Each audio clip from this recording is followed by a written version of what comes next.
దీవించుగాక. దేవుడిచ్చినటువంటి శ్రేష్టమైన సమయంలో జీవార్థమైన మాటల చేత మరి ఆత్మీయంగా బలపడటకు ప్రయత్నిద్దాం. దేవుని యొక్క స్వరాన్ని వినేటువంటి ప్రయత్నం చేద్దాం. పరిశుద్ధుడా, కృపగల తండ్రి, ప్రేమ కలిగిన మా నాయన, మీ ప్రేమను బట్టి మీకు మహిమ చెల్లిస్తున్నాం. ఈ శ్రేష్టమైనటువంటి సమయంలో మీ సన్నిధానంలో మీరిచ్చే కృప కొరకు కనిపెట్టుకుని ఉన్నామయ్యా.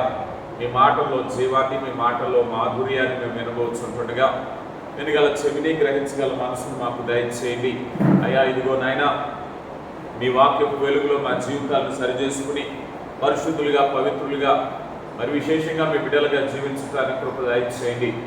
మీ దాసునిగా నన్ను మరుగుపరిచి కేవలం వాక్యాన్ని మాత్రమే బయలుపరచమని క్రీస్తు నామములో అడిగి వేడుకుంటున్నాం తండ్రి, ఆమేన్.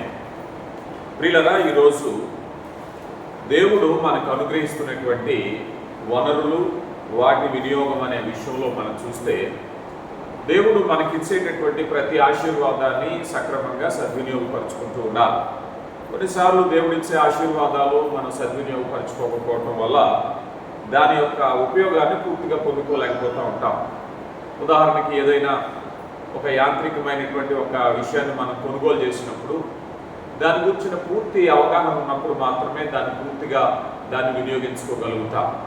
కొన్నిసార్లు మనకు స్థాయికి మించిన ఒక యంత్రాన్ని, సాధనాన్ని కొనుగోలు చేసినప్పుడు, ఉదాహరణకి చాలామంది మనలో కొన్ని మొబైల్స్ కొంటూ ఉంటారు.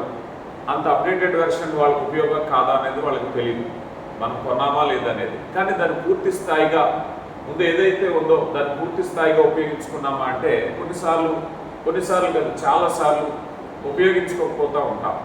కానీ ఈరోజు దేవుని యొక్క చిత్తంలో మానవునికి ఇవ్వబడినటువంటి అనేక ఆశీర్వాదాల్లో మనిషికి ఉండేటువంటి సెన్సార్స్, అంటే మనిషి కలిగినటువంటి జ్ఞానేంద్రియాల గురించి తిమోతి పత్రికలో అంటున్నారు కదా, అనుభవము కలిగిన వారు, సాధకము చేయబడిన జ్ఞానేంద్రియములు కలిగిన వారు అన్నారు. ఎందుకనంటే ఆ దృష్టి, ఆ ఆలోచన, ఆ పర్సెప్షన్ అనేటువంటివి ఎప్పుడూ ఒకలాగుండవు. జీవితాలు పెరుగుతున్నప్పుడు, వయసు పెరుగుతున్నప్పుడు, చిన్ననాటికి పెద్ద వయసు వచ్చేసరికి వ్యత్యాసం ఉంటుంది. చిన్ననాటికి ఒక అనుభవంలో ఉంటే, యవన ప్రాయంలో ఒక అనుభవం ఉంటే, అలాగే వృద్ధాప్యంలోకి వచ్చేసరికి పూర్తి అవగాహనతో ఉండేటువంటి స్థితి చూస్తూ ఉంటాం. ఇలాంటి వాటిలో మనం ఇప్పుడు అనుకున్నటువంటి విధంగా జ్ఞానేంద్రియాలను గురించి మనం ఆలోచన చేస్తే, మనలో ఉన్నటువంటి వాటిలో దృష్టి అనేది మనకు ఒకటి కనిపిస్తూ ఉంటుంది. కొన్ని విషయాలను మనం స్పష్టంగా చూడగలుగుతూ ఉంటాం. కొన్నిటిని చూడటమే కాకుండా ఆ చూసే అంతరంగ భావాన్ని కూడా పరిశీలనగా కలిగి ఉండాలి. అంటే దేవుడు మానవునికి ఇచ్చినటువంటి దృష్టిని ఎలా ఉపయోగించుకోవాలని ఆశించారు అంటే, దీర్ఘదృష్టి కలిగిన వారుగా. దావీదు గారు ధర్మశాస్త్రాన్ని గురించి చదువుతూ ఒక చక్కని మాట అంటారు, ఈ ధర్మశాస్త్ర గ్రంథంలో ఆశ్చర్య కార్యములు చూచినట్లు నా కనులు తెరువుము అంటారు కదా. ఈరోజు లోకంలో చాలామంది వాక్యాన్ని చదువుతున్నారు. కొంతమందికి బైబిల్ గ్రంథం తప్పులున్న పుస్తకంగా కనపడుతుంది. ఎందుకంటే వారు దృష్టిని పూర్తిగా వినియోగించుకోకపోవడమే. వారు కలిగినటువంటి సగం ఆలోచనతో ఒక అభిప్రాయానికి వస్తున్నారు. భక్తుడైన దావీదు ఏమంటున్నారంటే, అయ్యా, నేను ఈ గ్రంథాన్ని చదివేటప్పుడు సాధారణంగా చదివితే నాకు అర్థం కాదు కనుక నా కన్నులు తెరువు అన్నారు. మనం ఎప్పుడైతే లోతైనటువంటి భావాన్ని చూస్తున్నామో, అపోస్తుడైనటువంటి పౌలు గారు అన్నారు, దృశ్యమైన వాటిని చూడక అదృశ్యమైన వాటిని చూడమన్నారు. అదృశ్యమైనవి ఎలా కనిపిస్తాయి? దృశ్యమైనవి వస్తువులన్నీ మనకు కనిపిస్తాయి. మన కళ్ళ ముందు ఉన్నటువంటి వస్తువులు, పరికరాలు, వాహనాలు, మరొకటి మనం చూడగలుగుతాం. అదృశ్యమైన వాటిని చూడమంటున్నాడు ఆయన.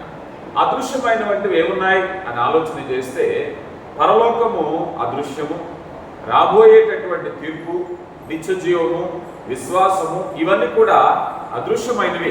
ఈరోజు ఎవరినైనా సరే, అబ్బాయి నీ విశ్వాసం చూపించు అని అన్నాం అనుకోండి, ఎలా చూపిస్తారు అంటే క్రియలను బట్టి అని మనం చెప్పచ్చు. అయితే ఇక్కడ మనం చూసేటటువంటి దినపు అంశంలో దేవుడు మనకిచ్చినటువంటి దృష్టి ఏదైతే ఉందో దాన్ని పరిపూర్ణంగా మనం వినియోగించుకుంటున్నామా? ఆత్మీయ జీవితాల్లో, వాక్య ధ్యానాల్లో, మన జీవితాల్లో, మన కుటుంబాల్లో ఎంతవరకు ఆత్మీయమైనటువంటి లోతైన భావాన్ని కలిగి ఉన్నాం? ఇర్మియా గ్రంథంలో ఒక చక్కని మాట మనం చూస్తాం. 6వ అధ్యాయము 16వ వచనంలో, ఇర్మియా గ్రంథము 6వ అధ్యాయము 16వ వచనంలో యెహోవా ఇలాగూ సెలవిచ్చుచున్నాడు, మార్గములలో నిలిచి చూడుడి, పురాతన మార్గములను గురించి విచారించుడి, మేలు కలుగు మార్గమేదని అడిగి అందులో నడుచుకునుడి, అప్పుడు మీకు నెమ్మది కలుగును. అయితే మేము అందులో నడుచుకొనుమని చెప్పుచున్నారు అన్నారు. వీళ్ళని ఇక్కడ చూస్తే పురాతన మార్గములలో నిలిచి చూడుడి, నిలిచి విచారించుడి అన్నారు. చక్కని మాట గమనించండి. పురాతన మార్గములు, దేవుడు మానవుని కలుగ చేసినప్పుడు మానవుడు జీవించే విధానాన్ని అలనాడే దేవుడు నిర్ణయించారు. ఆది కాండంలో నిర్ణయించారు. మోషే ద్వారా ధర్మశాస్త్రం, ప్రభు ద్వారా కృపాయుగము, ఇవన్నీ కూడా దేవుని చిత్తములో మనిషి ఎలాగో జీవించాలి అనే పురాతన మార్గమే ఉంది. మనిషి ఆధునికంగా అభివృద్ధి చెందుతున్నాడు. ఫ్యాషన్లు మారుతున్నాయి, పరిస్థితులు మారుతున్నాయి, అలవాట్లు మారుతున్నాయి. ఎన్ని మారినా దేవుని ప్రేమ మారదు. అందుకే పురాతన మార్గము అన్నారు. అంటే దేవుడు శాశ్వతమైన ప్రేమ చేత ప్రేమిస్తున్నాడు. అంటే ఆదాము పుట్టక మునుపు, ఆదాము సృజించక మునుపు దేవుడు ఎలాగైతే ప్రేమించారో ఈరోజు మనల్ని కూడా దేవుడు అలాగే ప్రేమిస్తున్నారు. అది శాశ్వతమైన ప్రేమ అన్నారు. అది పురాతనమైన మార్గం. దేవునికి ప్రేమ మన మీద ఈ మధ్యకాలంలో పుట్టలేదు, సంవత్సరం క్రితం పుట్టలేదు కదా. ప్రేమ దేవుడు మన ఎడల అనాది సంకల్పం. అందుకే దాన్ని ఏమన్నారంటే పురాతన మార్గములో నిలిచి చూడుడి. అంటే ఒక మనిషి ఆ మార్గంలో నిలిచి చూస్తే, దేవా మేము పుట్టక మునుపు, మా పూర్వీకులు పుట్టక మునుపు, మనిషే పుట్టక మునుపు ఎంత ప్రేమ కలిగి ఉన్నావు నువ్వు. ఆదాము గారు పుట్టక మునిపే భూమిని కలగ చేసావు, పక్షుల్ని కలగ చేసావు, అలాగే భూమి మీద ఉండేటువంటి వనరులన్నీ కలగ చేసావు. అంటే ఎంత ప్రేమ చూపించావు. పురాతనమైన మార్గం ఆలోచిస్తే దేవుని ప్రేమ బయలుపరచబడుతుంది. ఈరోజు చాలామంది తమ దృష్టిని ఎంతవరకు చూడగలుగుతారు. దేవుడు నా జీవితంలో ఏం చేశారు, ఈరోజు నా జీవితంలో కష్టం ఉందా, నా జీవితంలో సంతోషం ఉందా, నా జీవితంలో సమృద్ధి ఉందా, అంతవరకే చూడగలుగుతున్నారు. కానీ దేవుడు వాక్యం అంటుంది, పురాతన మార్గములో నిలిచి చూస్తే దేవుడు ఏమిటో నీకు తెలుస్తారు. కనుక మన దృష్టి ఎంతవరకు చూడగలుగుతున్నాం. తాత్కాలికమైన ప్రస్తుత పరిస్థితులను బట్టి మన జీవితంలో దేవుని అంచనా వేస్తున్నామా, లేక నిజముగా దేవుని చిత్తాన్ని పురాతన మార్గంలో ఆలోచన చేస్తున్నామా? ఆలోచన చేస్తే జీవగ్రంథంలో నీకివ్వబడిన దృష్టి అనేటువంటిది, ఒకవేళ దేవుని వాక్యం పట్ల ఇందాక కీర్తనాకారుడు చెప్పిన విధంగా ధర్మశాస్త్రములో ఆశ్చర్య కార్యములు చూసినట్లు నా కనులు తెరువు అంటున్నారు. ఈరోజు దేవుని ప్రేమ తెలుసుకోవాలి అంటే, దేవుని శక్తి తెలుసుకోవాలి అంటే లోకంలో చాలా రకాల నిర్వచనాలు ఉన్న జీవగ్రంథం, ఈ గ్రంథం మనం చూసినట్లయితే వేల సంవత్సరాలకు పూర్వము రాయబడిన గ్రంథం. పురాతన మార్గం అంటే మొట్టమొదటిగా దేవుడిచ్చేటువంటిదే. దేవుడిచ్చిన ఈ గ్రంథాన్ని పురాతనమైనటువంటి మార్గం. లోకంలో ఎన్ని సిద్ధాంతాలు వచ్చినా, ఎన్ని పరిస్థితులు మారినా, పురాతన మార్గమైనటువంటి దేవుడు తన కొరకు ఇవ్వబడినటువంటిది. అందుకని మొదటగా మానవుడు దీర్ఘదృష్టి కలిగిన వాడే ఉండాలి, స్పష్టమైన దృష్టి కలిగిన వాడే ఉండాలి. ఆ దృష్టి చూసేటటువంటిది తాను అర్థం చేసుకునేదై ఉండాలి. మనం అపోస్తుల కార్యగ్రంథం 8వ అధ్యాయంలో ఒక మాట మనం చూడగలుగుతాం. 30వ వచనంలో మనం చూస్తే అపోస్తుల కార్యగ్రంథం 8వ అధ్యాయం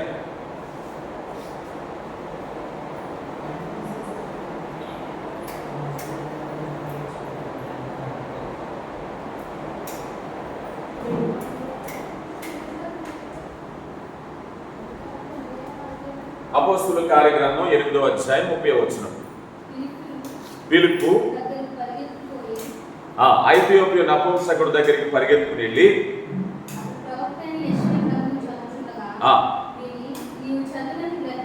నీవు చదువుచున్నది గ్రహించుచున్నావా అని అడగగా, అతడు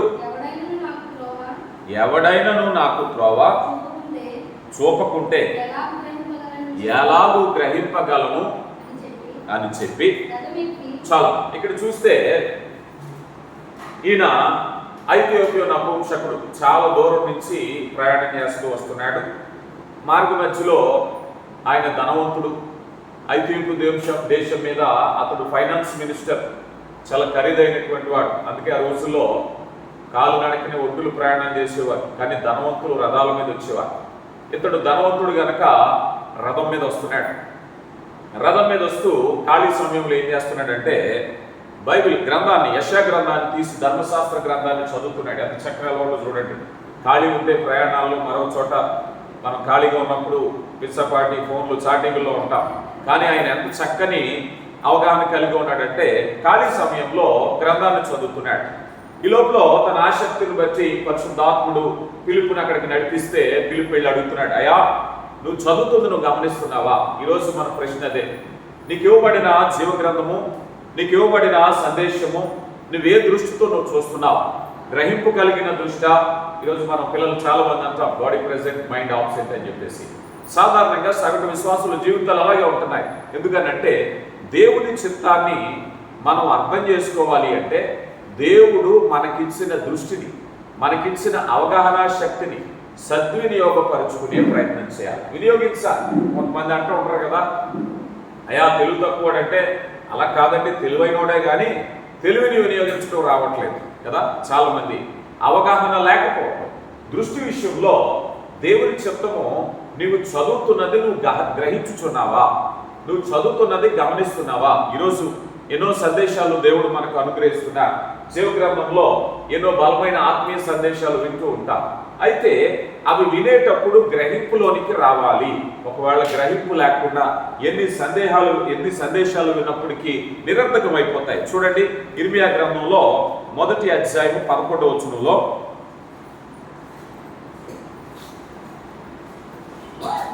ఇర్మియా గ్రంథం 1వ అధ్యాయము 11వ వచనం, మరియు యెహోవా వాక్కు నాకు ప్రత్యక్షమై, ఇర్మియా నీకేమి కనబడుచున్నదని సెలవించాను. అందుకు బాదము చెట్టు చువ్వ కనబడుచున్నదని నేను అనగా, యెహోవా నీవు బాగుగా కనిపెట్టితివి, నేను చెప్పిన వాక్యము నెరవేర్చుటకు నేను ఆతురపడుచున్నాను. చూడండి, బాదము చెట్టు చువ్వ.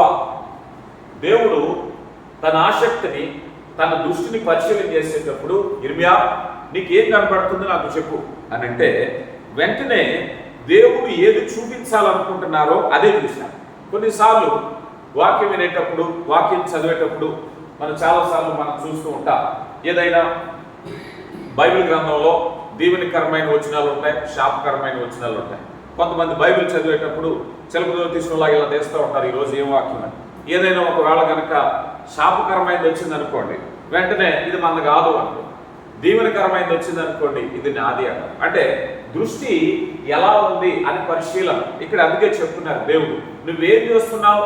నీవు కావలసిందే నువ్వు వెతుక్కుంటున్నావా, లేక దేవుడు చెప్పేది నువ్వు వింటున్నావా? దేవుని చెప్పే స్వరం కొరకు మనం వినాలి. కొంతమంది వారి దృష్టిలో ఏదో ఒక ఆలోచన ఉండి ఎటు చూసినా వారి ఆలోచన బలపరిచే మాటలు వినిపిస్తూ ఉంటాయి, కానీ దేవుని స్వరాన్ని వినరు చాలాసార్లు. కానీ ఇక్కడ చూస్తే, ఇర్మియా నీకేం కనపడుతుంది? స్పష్టత ఉందా? మనం మిద్యాను అరణ్యంలో మోషే గారు ఆ ప్రాంతంలో గొర్రెలు మేపుతున్నారు. అక్కడ మండుచున్న పొద ఉంది. అక్కడ మండుచున్న పొద ఉన్నప్పుడు అదేదో ఒక మంటలా ఉందని చెప్పేసి తన ఒక మార్గానికి వెళ్ళలేదు. అతడు తేరి చూడటానికి అక్కడికి వెళ్ళాడు. అక్కడ తేరి చూడటానికి వెళితే ఏం జరిగిందంటే దేవుని స్వరం అనిపించింది. ఆ మండుచున్నటువంటి పొద నుంచి పొద కాలిపోవట్లేదు, మంట వస్తుంది. ఈ ఆశ్చర్యం ఏమిటో నేను కనులారా చూడాలి అనుకుని దగ్గరికి వెళ్ళాడు. దగ్గరికి వెళ్తే అందులో నుంచి దేవుని స్వరం విన్నాడు. అందుకే నువ్వు చూడగలిగిన శక్తి. అందుకే మోషే గారిలో ఉన్నటువంటి గొప్పతనం ఏమిటంటే, ఆ తర్వాత మొదలుకుని దేవునితో ఎంతో ప్రయాణం చేసిన తర్వాత మరలా నిర్గమాకాండ గ్రంథం 33వ అధ్యాయంలోకి వచ్చేసరికి, దేవా నీ మహిమను చూడటానికి నాకు సెలవు అంటే ఇంకా చూడాలి, నేను లోతైన భావాన్ని చూడాలి, నేను పరిశీలనాత్మకంగా చూడాలి. మనం ఎంత చదువుకున్నా, ఎంత వాక్యాన్ని తెలిసినా ఇంకా చూడాలి, ఇంకా ధ్యానించాలి. దేవుని గురించి తెలుసుకునేటువంటి ప్రయత్నం. అయా నా ప్రత్యక్షత కావాలి, ఇంకా స్పష్టత కావాలి, ఇంకా లోతైన భావం కావాలి, ఇంకా మహిమ కావాలి. అలాంటి ఆలోచన కొంతమంది వారి దృష్టిని మనం ఇందాక అనుకున్నాం కదా, నాకు తెలివితేటలు ఉన్నాయి కానీ తెలివితేటలు ఉపయోగించట్లేదు. కానీ చాలా మందికి దేవుడు దృష్టిని ఇచ్చాడు. ఈరోజు నువ్వు లోతైన భావాన్ని తెలిసి ఉండాలి. కళ్ళుతో చూసి సరే అనుకునేది కాకుండా దాని గురించినటువంటి అవగాహన కావాలి, దాని గురించినటువంటి లోతైన భావం కావాలి. అందుకని బైబిల్ గ్రంథంలో దేవుడు ఈ విషయాల గురించి తెలియపరుస్తూ, నువ్వు బాగుగా చూస్తున్నావా? ఈరోజు ప్రశ్న. నీకు ఇవ్వబడినటువంటి దృష్టి, నీకు ఇవ్వబడిన అవగాహన శక్తి పురాతన మార్గములలో నిలిచి, పురాతన మార్గం అనగా ఈరోజు చరిత్రలోనే పురాతనమైన గ్రంథం ఏదైనా ఉంటుంది బైబిలే. మానవ చరిత్రలో మానవుడు కలిగి ఉన్నటువంటి ఈరోజు కూడా చాలా మంది చరిత్రకారులే కానీ పురాతన శాస్త్ర సంబంధించిన వారే కానీ చాలా విషయాలు బైబిల్ గ్రంథాన్ని చదువుతూ ఉంటారు. ఎందుకంటే ఇది వేల సంవత్సరాల పూర్వపు గ్రంథం కనుక అనేక విషయాలు ఇందులో ఇమిడికరించి ఉన్నాయి. అందుకని దేవుడు అంటున్నారు, పురాతనమైన మార్గములలో తేరి నిదానించి చూడండి, వాక్యాన్ని చూడండి, అవగాహన తెలుసుకోండి. చాలా మంది ఈరోజు టీవీ ప్రోగ్రామ్స్ మరొక ప్రోగ్రామ్స్ లో చాలా నిదానంగా గమనిస్తూ ఉంటారు. చాలా కనురెప్ప పాటైకుండా ఏది మిస్ అయినా కోల్పోతామేమో అని చెప్పేసి ఆ బిగ్ బాస్లు ఇవి అలా చూస్తూ ఉంటారు. కానీ దేవుని వాక్యం చెప్తుంది, పురాతన మార్గములలో నిలిచి తేరి చూడాలట. ఆసక్తి, అప్పుడే నీకు స్పష్టత కనిపిస్తుంది. ఏమర్పాటుగా కనిపిస్తే, ఉదాహరణకి ఒక బ్యాంక్ ఎంప్లాయో లేకపోతే మరొక అధికారం అనుకున్నా, నీ మీద డబ్బులు ఇచ్చారనుకున్నాం, ఎంత జాగ్రత్తగా లెక్క పెట్టాలి, ఏ రూపాయి కూడా మిస్ అవ్వకుండా జాగ్రత్తగా చూసుకోవాలి. ప్రతిదీ కూడా లెక్క అప్పగించాలి. ఈరోజు దేవుని చిత్తంలో మనం అలా ఆలోచన చేస్తే వచనాలు దేవుని చిత్తాలు, ఏ వచనంలో మనం కోల్పోతే దేవుని చిత్తాన్ని పూర్తిగా అర్థం చేసుకోలేకపోతామేమో అని తనివి తీరా మన వాక్యాన్ని చూస్తే దేవుని ప్రత్యక్షత మనం చూడగలుగుతాం. ఎహెజ్కేలు గ్రంథంలో 7వ అధ్యాయము 8వ వచనాన్ని కూడా మనం చూస్తే, ఎహెజ్కేలు గ్రంథము 7వ అధ్యాయము 8వ వచనం, ఇక కొంతసేపటికి నేను నా క్రోధమును నీ మీద కుమ్మరింతును, నీ మీద నా కోపము నెరవేర్చుదును, నీ ప్రవర్తన బట్టి నీకు తీర్పు తీర్చెదను, ఏ కృత్యములను రప్పించదని యెహోవాకు నేనే నీ వెరుగునట్లు నీ ఎడల. కనుక ఇక్కడ చూస్తే దేవుడు కొన్నిసార్లు మన జీవితాల్లో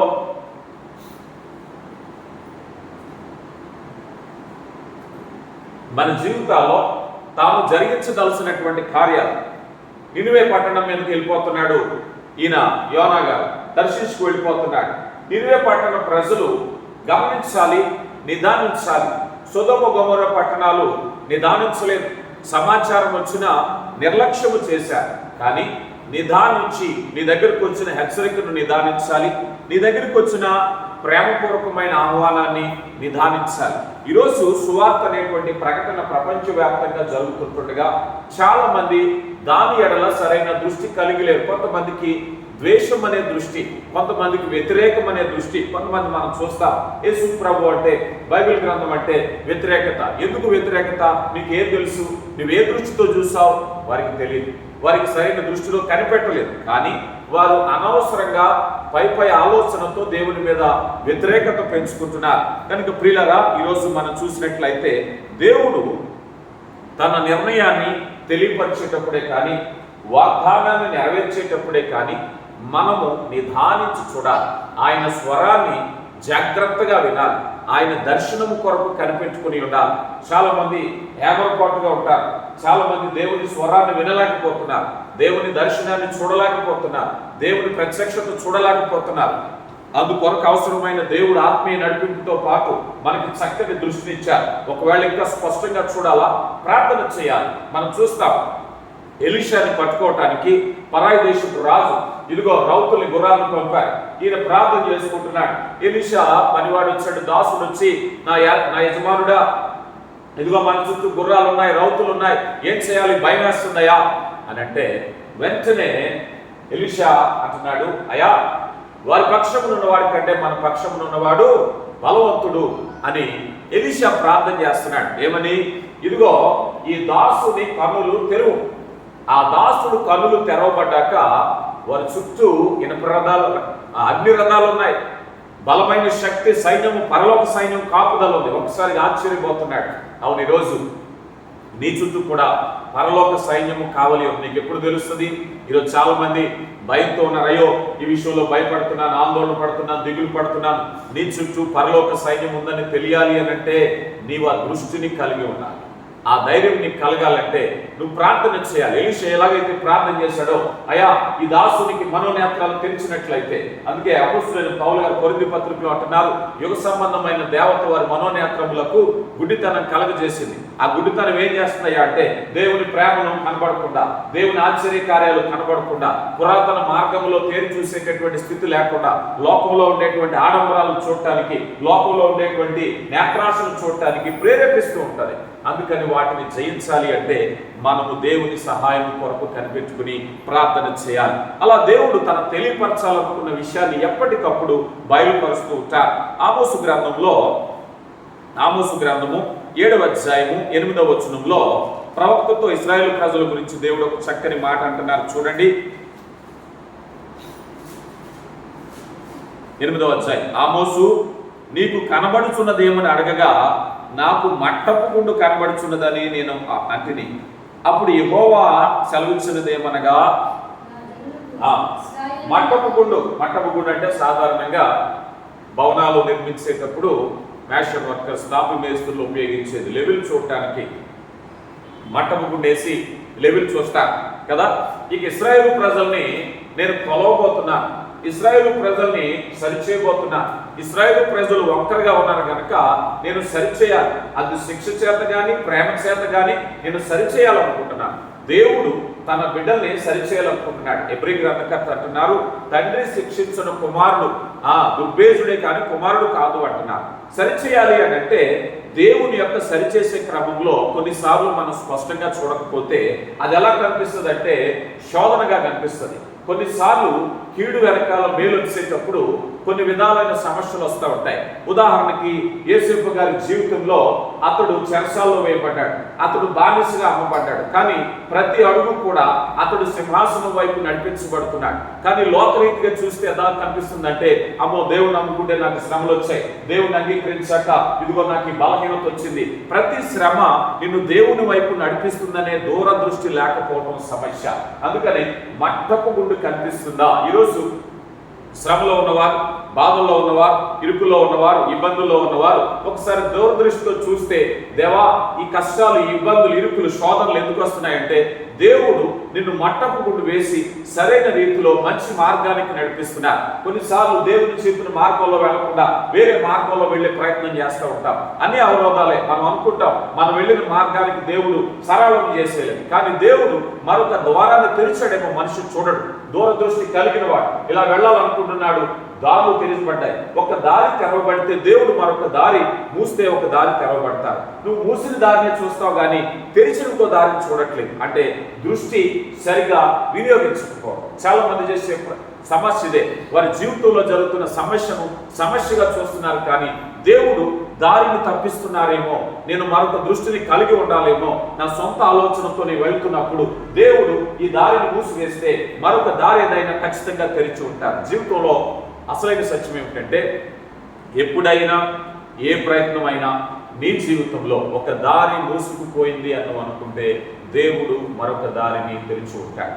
తెరవబడిన దారి కొరకు కనిపెట్టాలి. చాలా మంది మూయబడిన దారి వైపు చూస్తూ నిరుత్సాహంతో ఉంటారు, కానీ తెరవబడిన దారిని గురించి వారు చూడరు. కనుక ప్రియులారా, ఇక్కడ మనం చూస్తే దేవుడు మట్టపు గుండు వేసి సరిచేయాలని ఇష్టపడుతూ ఉన్నారు. ఇక జకర్యా గ్రంథము 4వ అధ్యాయము 2వ వచనాన్ని కూడా మనం చూస్తే, జకర్యా గ్రంథము 4వ అధ్యాయము 2వ వచనంలో, నీకు ఏమి కనబడుతున్నదని అడుగుగా, నేను సువర్ణమయమైన దీపస్తంభమును, దాని మీద ఒక ప్రమిదయు, దీపస్తంభమును 7 దీపములు 7 గొట్టములు నాకు కనబడుచున్నవి అన్నారు. కనుక ఇక్కడ ప్రియులారా గమనిస్తే ఇది దైవ దర్శనం. నీకేం కనిపిస్తుంది? ఈ దృష్టి అందరికీ కనిపించదు. ఈ దృష్టి అందరికీ కనిపించాలని లేదు. నువ్వు దైవం యొక్క చిత్తాన్ని చూడాలి అంటే, నీ జీవితంలో ఏం జరగాలో, దేవుని యొక్క చిత్తము నాలో ఏముందనేటువంటిది చూడాలి అంటే నీకు గొప్ప దృష్టి కావాలి. సాధారణ దృష్టి సరిపోదు. దేవునికి సమీపంగా ఉండాలి. చూడండి, దేవునికి సమీపంగా ఉండేవాళ్ళు ఆశ్చర్యకార్యాలను చూస్తారు.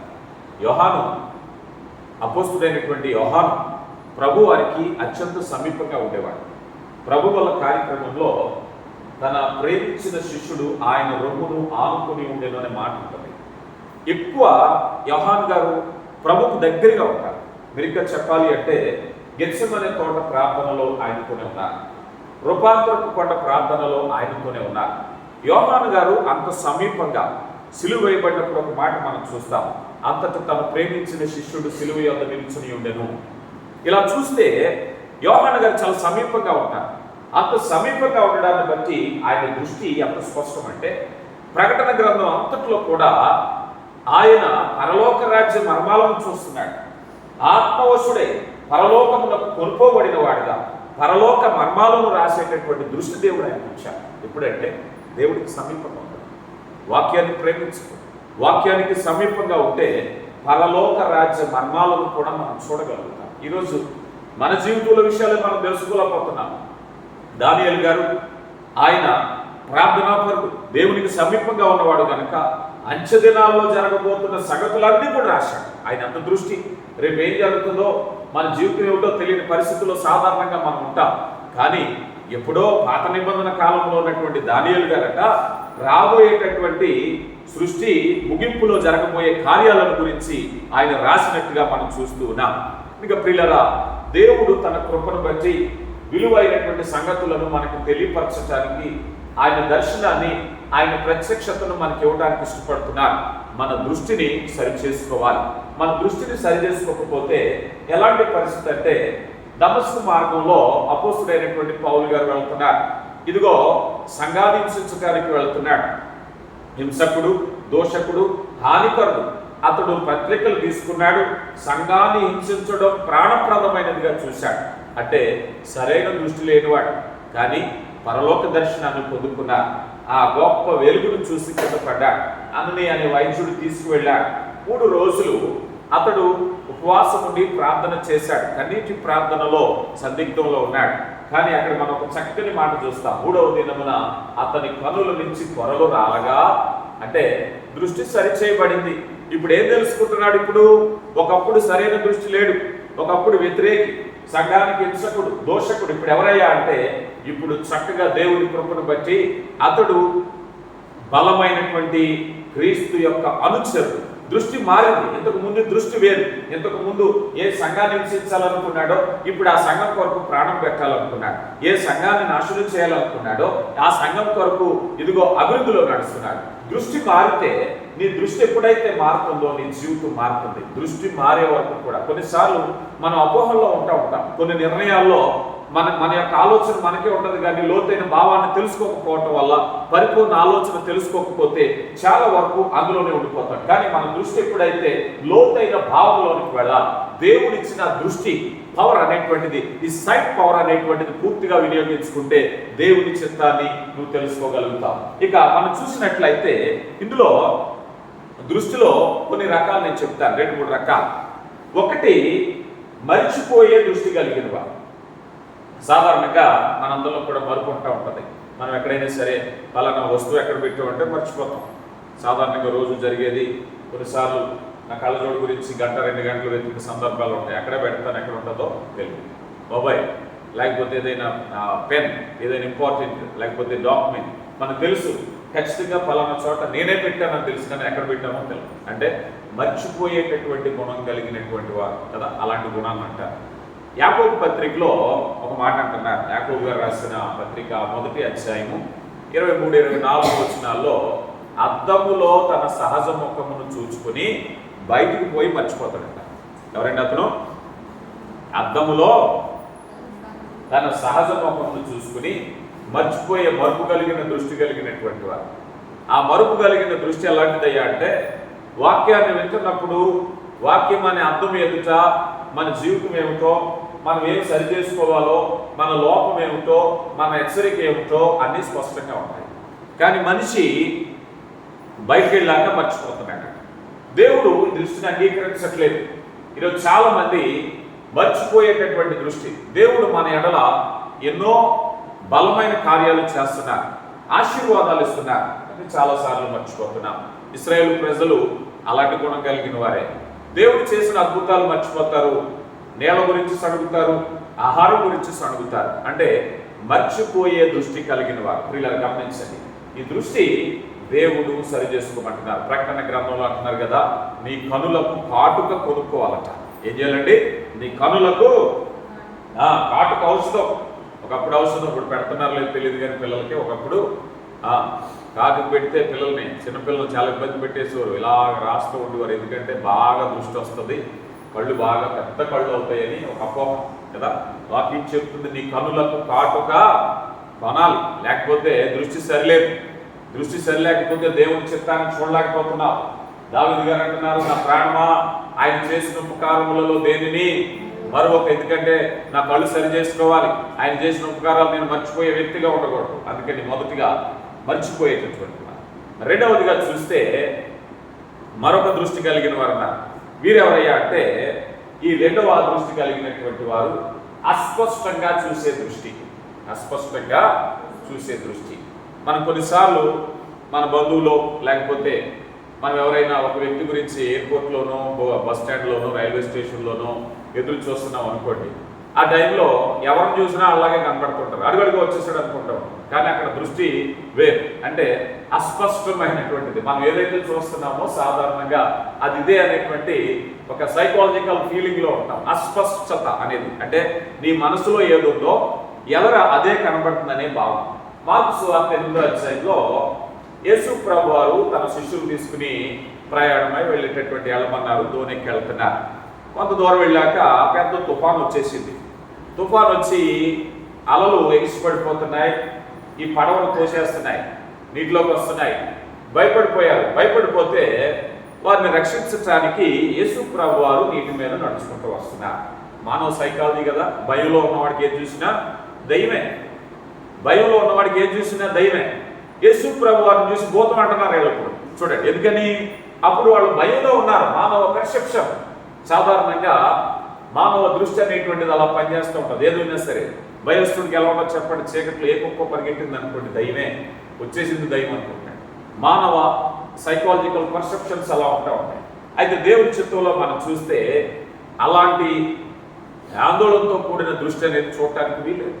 చాలామందికి కొన్ని ఆందోళనలు నిద్రపోతే అవే కళ్ళు వస్తూ ఉంటాయి, కొన్ని భయాలతో పడుకుంటే అవే కళ్ళు వస్తూ ఉంటాయి. అది నీ ఆలోచన, సైకాలజికల్ ఫీలింగ్, అది నీ భావం అంతే. అయితే అలాంటిది కలిగి ఉండడానికి దేవుడు ఇష్టపడట్లేదు. నిదానించు, పురాతన మార్గములలో నిదానించి చూడు. యేసు ప్రభు అనుచరులు కష్టంలో ఉన్నప్పుడు మా ప్రభు కాకపోతే ఎవరు వస్తారు అనుకోవాలి. వాళ్ళు ఏమనుకుంటారు? భూతం వచ్చిందంటున్నారు. ఈరోజు మనం కూడా మన కష్టంలో ఉన్నప్పుడు, బాధలో ఉన్నప్పుడు నేను ప్రభుతో ఉన్నాను కనుక ప్రభు నన్ను విడిచిపెట్టడు అనేటువంటిది తెలుసుకుని ఉండాలి. ఇక చివరిగా ముగింపులో మనం చూస్తే స్పష్టమైన దృష్టి కలిగిన వారు. స్పష్టమైన దృష్టి కలిగిన వారు అంటే చెప్పేటటువంటి మాటలు. కొంతమంది మనం చూస్తున్నాం, ఎదుటి వ్యక్తి మాట్లాడుతుంటే అతను నవ్వుతూ మాట్లాడుతున్నా, ఒకవేళ మనసులో అతనికి ఏదైనా బాధ ఉందేమో, ఒకవేళ అతను పైకి కోపంగా మాట్లాడుతున్నా అతను నిజంగా కోపడుతున్నాడా, మనసులో ఏమైనా ప్రేమ ఉందా, మనసులో ఏదైనా ఆందోళనతో అంటున్నారా, ఈ విషయాలను తెలుసుకునే ప్రయత్నం. అదే క్రైస్తవులకు ఇవ్వబడిన గొప్ప జ్ఞానం. ఇతరుల వల్లే నువ్వు అంటే ఆ అంటే గొడవ కాదు, కానీ ఒకసారి నిదానించాలి. అందుకే వినుటకు వేగిరపడి వారు, మాట్లాడుటకు నిదానించువారై ఉండాలి. అలాంటి స్పష్టమైన దర్శనాన్ని మనం కలిగి ఉండాలి. దేవుని వాక్యంలో స్పష్టత, దేవుని సందేశంలో స్పష్టత, సహోదరుల ఎడల స్పష్టత అనేది చాలా ముఖ్యమైనది. ఇందాక మనం అనుకున్నాం స్పష్టమైన దర్శనానికి ఉదాహరణ యోహాను గారు. ప్రకటన గ్రంథము 21వ అధ్యాయము 2వ వచనంలో మనం చూస్తే 21వ అధ్యాయము 2వ వచనం, మరియు నూతనమైన యెరూషలేము అను ఆ పరిశుద్ధ పట్టణమును తన భర్త కొరకు అలంకరింపబడిన పెండ్లి కుమార్తె వలె సిద్ధపడి పరలోకమందున్న దేవుని యొద్ద నుండి దిగివచ్చుట చూచితిని. ఎంత చక్కని మాట అంటే, ఈ మాట అలంకరింపబడినటువంటి. బహుశా ఒక మాట చెప్పారు ఒక భక్తుడు, ఏమయ్యానట్లయితే ఇతడు ఆ చక్కని సందేశాన్ని వినేటప్పుడు ఎక్కడ ఉన్నాడు. ఇది అర్థం చేసుకోవాలి అంటే, దృష్టి యొక్క ప్రాధాన్యత చూడాలి అంటే, ఈ మాట రాసేటప్పుడు, ఈ మాట సంబోధించేటప్పుడు యోహాను గారు ఎక్కడున్నారంటే భయంకరమైన కోపము వలె దుర్గంధంతో కూడినటువంటి చెరసాలలో పద్మాసు ద్వీపంలో సంఖ్యల మధ్య ఉన్నాడు. అంటే అతను సౌఖ్యంగా లేడు, అక్కడ అందంగా లేడు, అతడు ఆనందంగా లేడు, వికారమైన ప్రదేశము. అలాంటి పరిస్థితుల్లో ఎలాంటి మాటలు మాట్లాడుతున్నాడంటే పరలోక దర్శనాన్ని చూస్తున్నాడు. అదే దృష్టి. దృష్టి ఎలాంటిదయ్యా అంటే అపోస్తలుడైన పౌలు గారు చెప్పిన మాట, దృశ్యమైన వాటిని చూడక అదృశ్యమైనవి.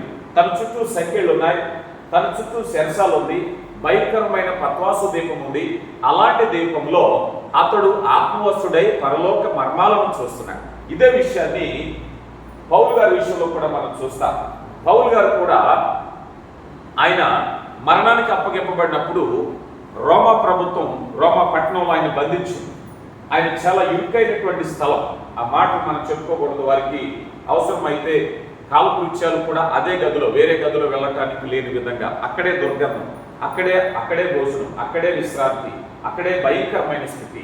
ఆ స్థితిలో ఆయన ఎలాంటి పత్రిక రాశారంటే, ఇదిగో నేను శరీరముతో వెళుతున్నో శరీరము లేక వెళుతున్నో నాకు తెలియదు, కానీ నేను పరలోకము నాకు కొనుక్కోబడుతుంది అన్న. అంటే నీ దృష్టి ఏ పరిస్థితిలో ఉన్నామని, నీ దృష్టి అనేటువంటిది సరిగా ఉంటే ఆశ్చర్య కార్యాలు చూస్తాం. బంధింపబడిన స్థితిలో, దుర్గమములో, అసౌకర్యంలో ఉన్నప్పుడు పరలోక దర్శనాలు చూసినటువంటి విశ్వాస వీరులను కలిగి ఉన్నాం. మరి ఈ జీవితంలో మనం కూడా ఒకవేళ కష్టాలు రావచ్చు, చిరుకులు రావచ్చు, ఇబ్బందులు రావచ్చు, ఏ సమస్య అయినా నీకు రావచ్చేమో, కానీ దేవుని యొక్క దృష్టి కనుక నువ్వు కలిగి ఉన్నట్లయితే రాబోయేటటువంటి స్థితిగతులను చూస్తావు. అబ్రహాము గారిని చూస్తే వృద్ధాప్యం వస్తుంది, గర్భఫలం లేదు, విచారంలో ఉన్నాడు. ఏం చేయాలి? దూరదృష్టి కలిగిన వాడు గనక అతడు పొందబోయే బహుమానాన్ని బట్టి ఆనందిస్తున్నాడు. అప్పటికి రాలేదు, కానీ దూరదృష్టి కలిగిన వాడు ప్రభుని పురాతన మార్గంలో దేవుని చిత్తంలో చూస్తున్నాడు కనుక తనకు రాబోయే సంతానం గురించి ఎరిగిన వాడు కనుక సంతోషంగా ఉన్నాడు. ఈరోజు సంతానం లేదు, కానీ సంతానం వచ్చే స్థితిని చూస్తున్నాడు.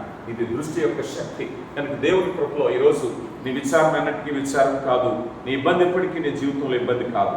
దేవుని యొక్క కృప, దేవుని యొక్క దృష్టి కలిగినట్లయితే రాబోయే శ్రేష్టమైన సంగతులను నువ్వు చూడగలుగుతావు. దేవుని నిన్ను దీవించి అటు చక్కని దృష్టిని మనకు దయచేయును గాక. ఆమేన్. ప్రార్థించుకుందాం. కృప కలిగిన దేవ, ప్రేమ కలిగిన తండ్రి, మీ ప్రేమను బట్టి వందనాలు అయా. ఇప్పటి వరకు జీవార్థమైన మాటల చేత మమ్మల్ని బలపరిచారు, శక్తినిచ్చే మాటలు నాయన. మంచి దృష్టిని కలిగి ఉండడానికి లేఖనం ద్వారా మాట్లాడిన రీతిని బట్టి మహిమ చెల్లిస్తున్నాం.